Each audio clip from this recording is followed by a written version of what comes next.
जानता रहा, माई से तो बातों हो जाला फोन पे, बाबूजी तो बगल से ही सुन के चुप रह जाला।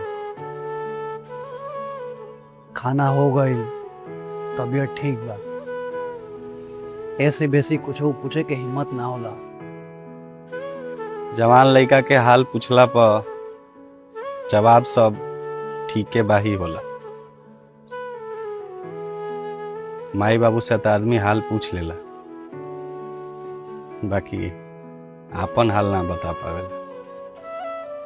ऐसा काहे ना होखेला हो कि लोग कह ना पावे सब बात माँ बाप से, काहे रो ना पावेला बाप के कंधा पे सर रख के, काहे दिल खोल के रख ना पावेला माई के आंचल में। ऐसा काहे ना होला हो